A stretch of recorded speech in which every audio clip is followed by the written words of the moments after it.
Hi, I'm Sharon. I'm a graduate student researcher with the University of Southern Maine and part of the River Herring Network, and I'm out here to teach you guys how to collect zooplankton samples from the deep hole of the lake.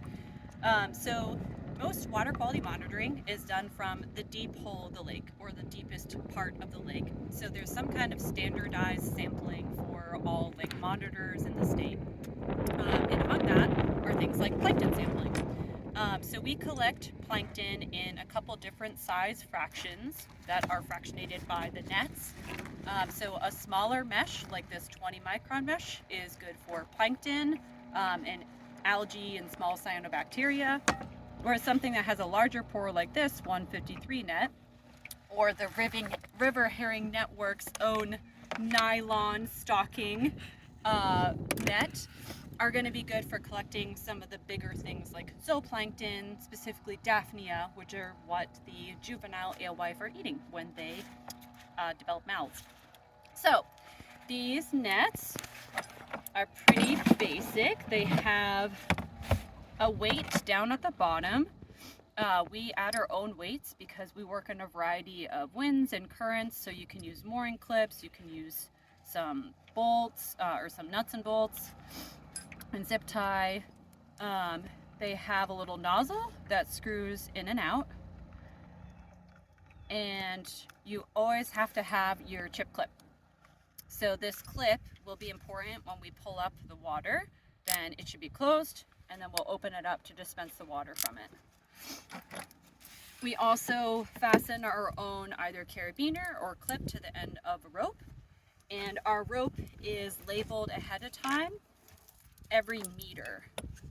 So we have meter increments, and that's important because we're going to lower our net, and then when we pull it back up, we have to pull about a half a meter per second is the rate that we pull it up.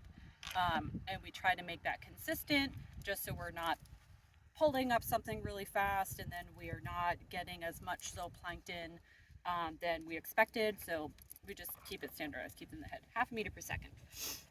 So what we have over here is the stuff that we'll need for processing our plankton sample once we pull up the net.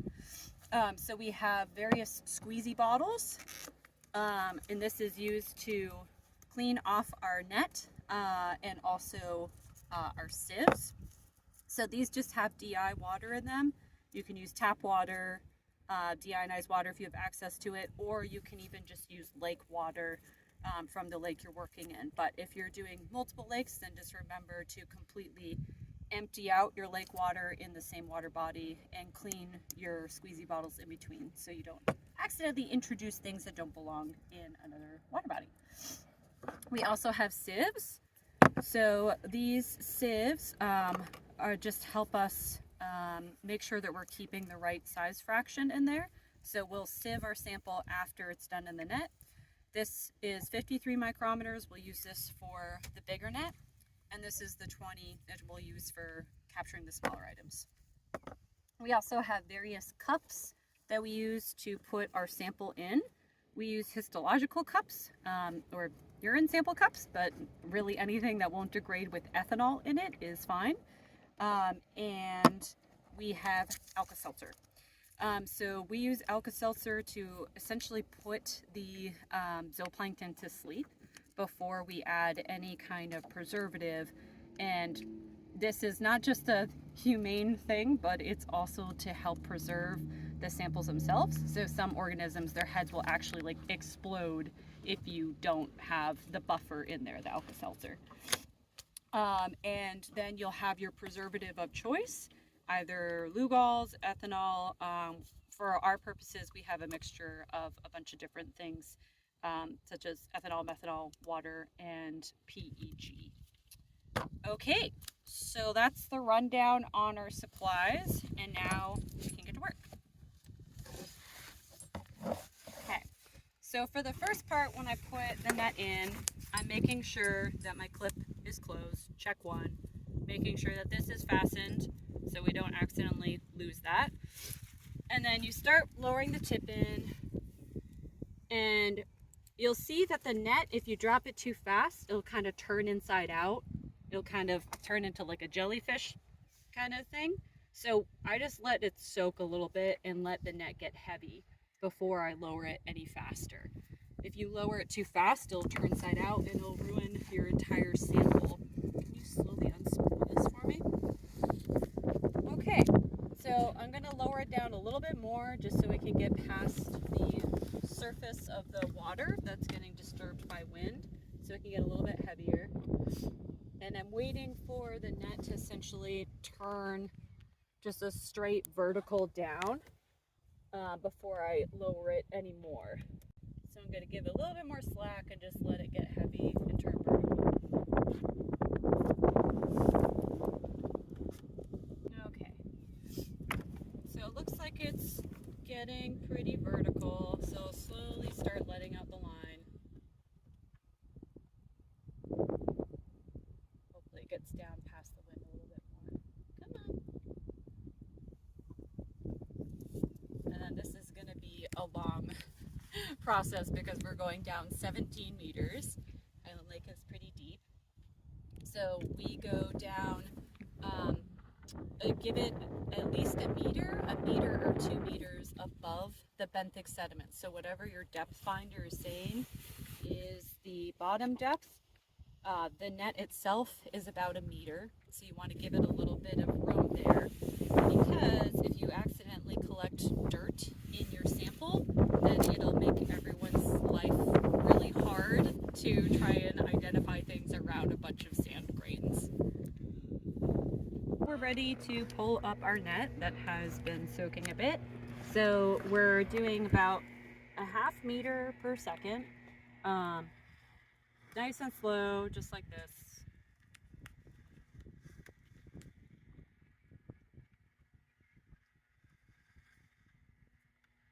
All right, and then once your net has surfaced, then you're just gonna hold it straight up in the air like this, and then with your second hand, grab the lower part of the net, let that hang, and then you're gonna open up your chip clip and dispense all of your zooplankton. And from here, we're gonna do 3 dips. So right now, we're experiencing a clear water phase, which happens in lakes, in freshwater lakes that have specifically a lot of anadromous fish, or just planktivorous fish in general.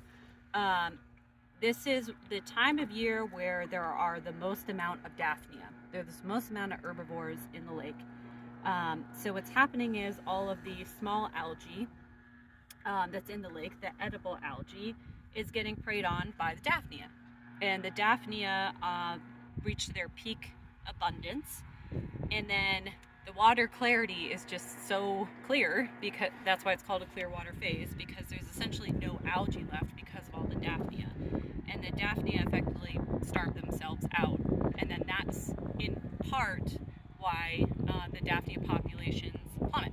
So we also know that planktivorous fish graze on Daphnia, so it's actually a double whammy of these guys starving themselves and also the fish starting to eat the Daphnia as the juveniles emerge that causes that population crash. Okay, so especially when you have a clear water phase going on, you're going to have a ton of zooplankton, and they're all caked in the inside of the net like that. So it's important to do a couple dips. So we do 3 dips where it's just the very tip of the net, just like an inch or so, and I'm just trying to kind of funnel that down a little bit because they're all stuck on. So 1 dip,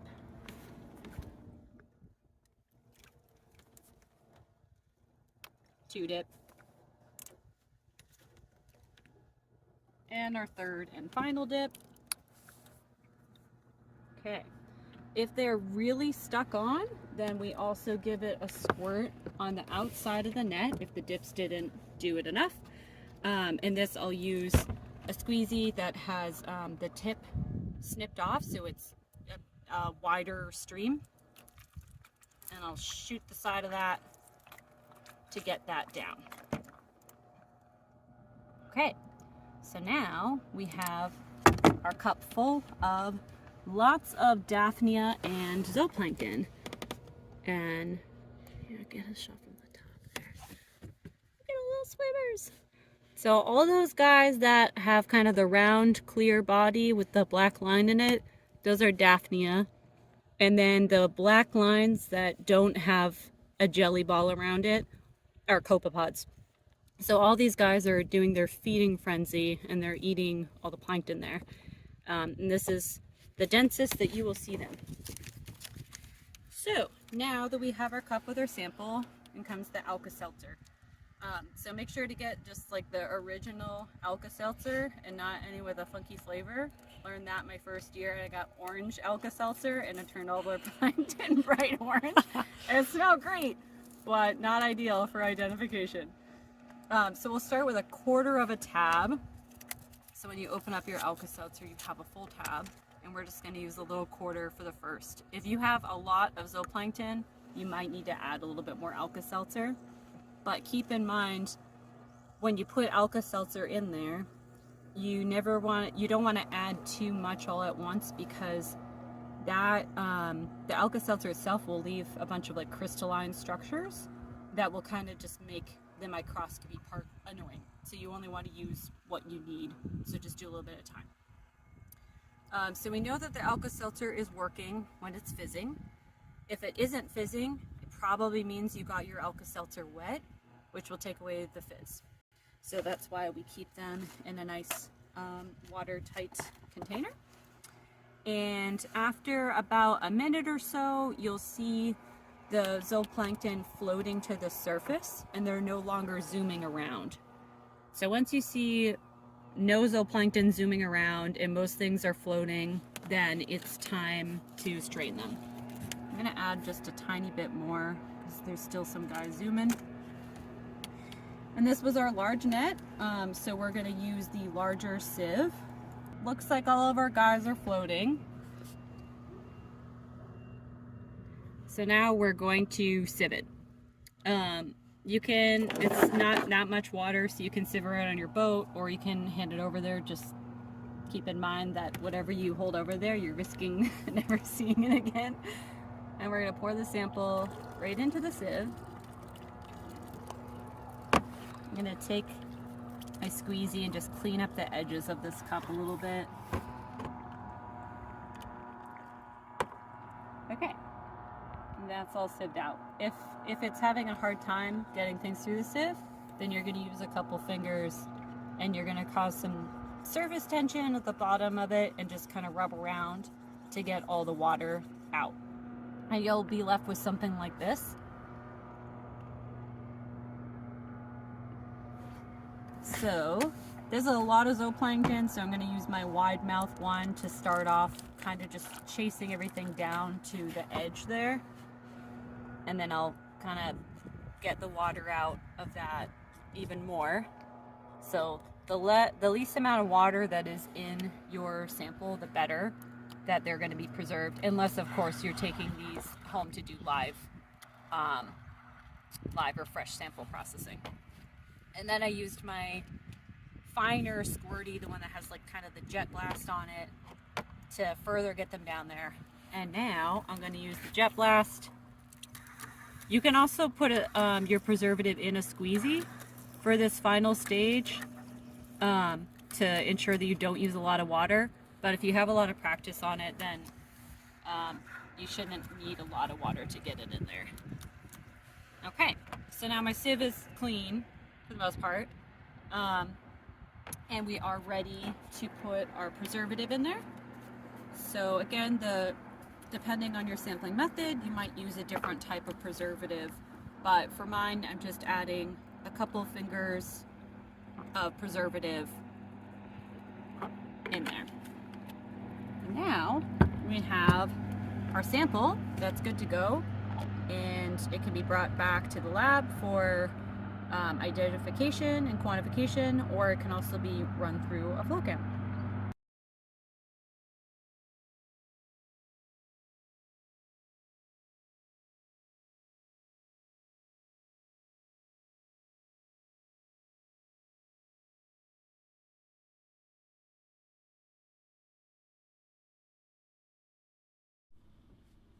If you're using a net made with a water bottle at the bottom, it may float on top of the water when you try to lower the net.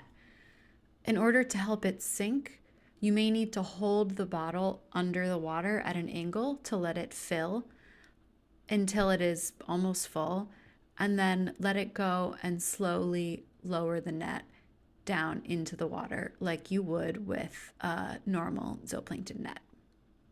And follow the same process for waiting for the net to become vertical and fully submerged before you start lowering it all the way down. If your sample has been collected using a homemade zooplankton net, with the water being collected in a bottle at the bottom of the net, instead of removing the bottle from the net, it might be easiest to just roll the stocking over the neck of the bottle and then pour the water through a sieve to filter out the zooplankton. If you don't have a sieve, you could also simply pour some of the water out of the bottle through the net to capture zooplankton within the net, and then use your squirt bottle to squirt it down into the bottom of the bottle so you don't have quite as much water in your sample. If you do pour your sample through a sieve, you may want to use a squirt bottle to slosh a little bit of extra water in the bottle and get out any zooplankton that didn't come out the first time. You then follow the protocol with the normal sampling net to transfer the zooplankton from the sieve into the sampling jar.